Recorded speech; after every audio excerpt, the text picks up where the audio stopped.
Não se esqueça de se inscrever no canal, deixe seu like e ative o sininho. Olha, Deus ele escolhe pessoas para atuarem em determinadas funções do ministério. Não é acepção de pessoas, até porque a Bíblia diz que Deus não faz acepção de pessoas, mas manda quem pode e obedece quem tem juízo.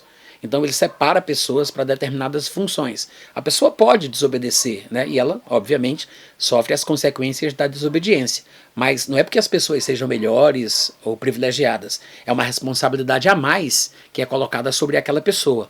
Além do mais, muitos dos acontecimentos da Bíblia que são mencionados previamente em textos anteriores, no caso aí textos do Antigo Testamento, nem sempre são pré-determinações de coisas que têm que acontecer.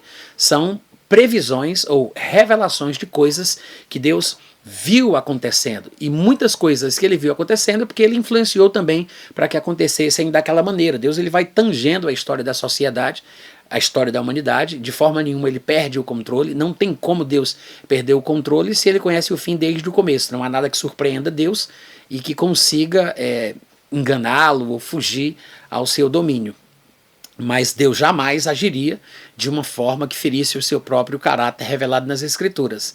Ele não abusaria da sua posição privilegiada para agir de uma forma diabólica, como algumas pessoas que se dizem religiosas costumam defender. Então, a predestinação ela é bíblica, embora o Novo Testamento é que ensine sobre isso. O único que toca no assunto de forma mais explícita é Paulo, e a única coisa que Paulo quer dizer quando fala sobre o assunto da predestinação é sobre o destino previamente estabelecido por Deus para aqueles que confessam Jesus como Senhor. Paulo, em momento algum, fala sobre pessoas do mundo que foram predestinadas a confessarem a Jesus e virarem crentes.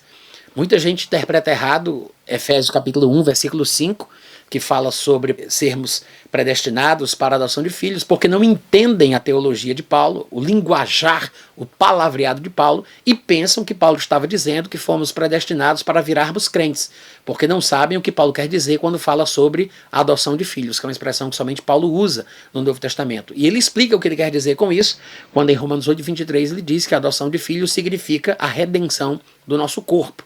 Em outras palavras, Paulo está dizendo que fomos predestinados para termos a redenção do nosso corpo ou para nos tornarmos aquilo que Jesus Cristo se tornou, ou seja, fomos predestinados para sermos conformes à imagem do seu Filho. Não aquilo que Jesus Cristo foi enquanto esteve na terra, mas Paulo está falando sobre sermos predestinados para sermos aquilo que Jesus se tornou depois que foi para o céu.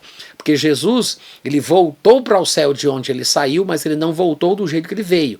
Ele estava na forma de Deus e ele nasce na terra como servo de Deus, ou seja, ele se faz homem, mas quando ele volta para o lugar de onde ele veio, ele não foi em espírito, ele levou um corpo de carne e de ossos. É por isso que hoje, né, não antes, mas hoje, tem um homem assentado à direita de Deus. É por isso que Jesus Cristo, homem, né, é mencionado por Paulo, porque esta é a referência da realidade atual de Cristo Jesus.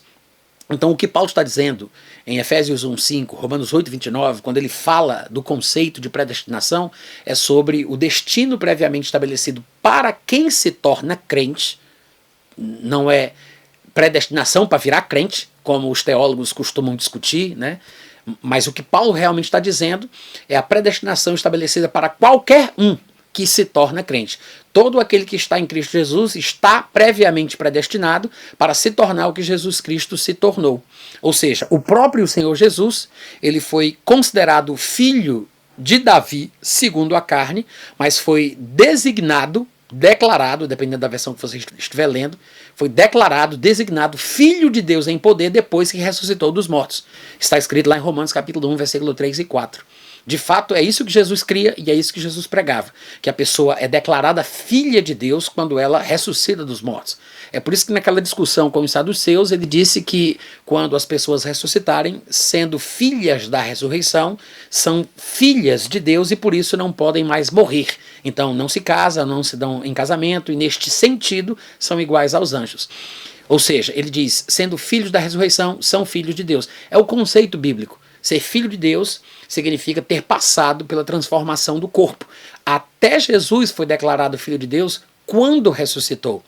Em Atos capítulo 13, versículo 32 e 33, Paulo confirma essa mesma ideia, que é cíclica em todo o Novo Testamento, embora pareça que muita gente não percebe, mas Paulo ele diz: nós vos anunciamos o evangelho das promessas que foram feitas aos nossos antepassados, como Deus a cumpriu plenamente a nós, ressuscitando a Jesus, como também está escrito no Salmo 2, tu és meu filho, foi hoje que eu te gerei. Em outras palavras, Paulo está confirmando que a passagem que diz tu és meu filho, eu hoje te gerei, se cumpre no momento em que Deus ressuscita Jesus dentre os mortos. Então é isso que a Bíblia ensina, que Jesus ele foi declarado Filho de Deus em poder pela ressurreição dos mortos, e todo aquele que crê em Cristo também vai alcançar a mesma posição que ele alcançou. Em outras palavras, os crentes, os que estão em Cristo, estão predestinados para a adoção de filhos, ou seja, para a redenção do nosso corpo, a fim de que tenhamos a imagem do seu filho. Porque Jesus, ele só é o primogênito de muitos irmãos depois que ele ressuscita dos mortos. Ele não era chamado de primogênito antes de morrer e de ressuscitar. Ele é considerado como o unigênito, mas depois que ele morre e ressuscita, ele é o primogênito. Ele só é chamado de primogênito depois que ressuscita. Que é por isso que Apocalipse, capítulo 1, versículo 5, para deixar a coisa mais explícita, resume tudo dizendo que ele é o primogênito dos mortos, né? Fica tudo ali explicadinho de uma forma compacta e resumida. Então, é depois que ele ressuscita que ele se torna o primeiro gerado entre muitos irmãos, o que significa que, assim como ele foi declarado Filho de Deus pela ressurreição dos mortos, todo aquele que está em Cristo um dia também passará pela mesma experiência, porque estamos predestinados para termos a imagem do seu Filho, que é essa imagem gloriosa, esse Jesus ressurreto, que é isto que ele se tornou, esta posição que ele alcançou à direita da majestade nas alturas. Esse é o nosso destino previamente estabelecido. Qualquer outro conceito associado à predestinação de forma filosófica, né, que tem esse debate dentro da teologia, né, a filosofia permeou o meio teológico desde muitos anos, desde muitos séculos atrás, e eu sei que hoje em dia uma das maiores diversões dos crentes intelectuais é debater, filosofar, especular e conjecturar, e é um exercício cerebral saudável, não acho que seja ruim, mas é bom lembrar que na maioria das vezes as especulações de qualquer conceito de predestinação ou predestinismo que se associam a textos do Antigo Testamento não estão se baseando na revelação clara do Novo Testamento, porque o Novo Testamento não entra nestas questões.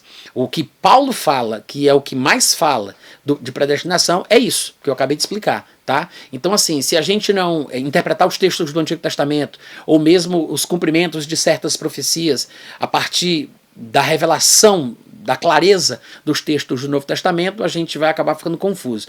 Nem tudo o que acontece é porque Deus determinou que acontecesse daquele jeito, e muito menos da forma que especulam os agostinianos, deterministas, predestinistas, que herdaram os pensamentos do gnosticismo maniqueísta que trouxe para o cristianismo o padre Agostinho. Tá? Muito menos isso.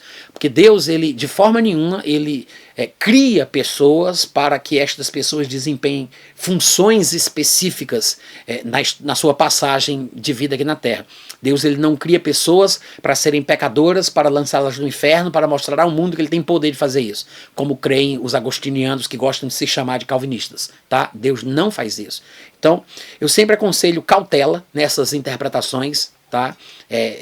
Fatalistas, deterministas, predestinistas, porque elas confundem e não fazem muito sentido.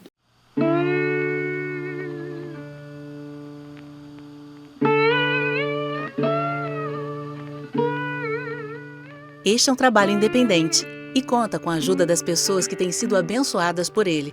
Se você quiser fazer parte do grupo de mantenedores desta obra, se informe das opções disponíveis na descrição deste vídeo. Agradecemos pela atenção e pelo carinho. Deus abençoe.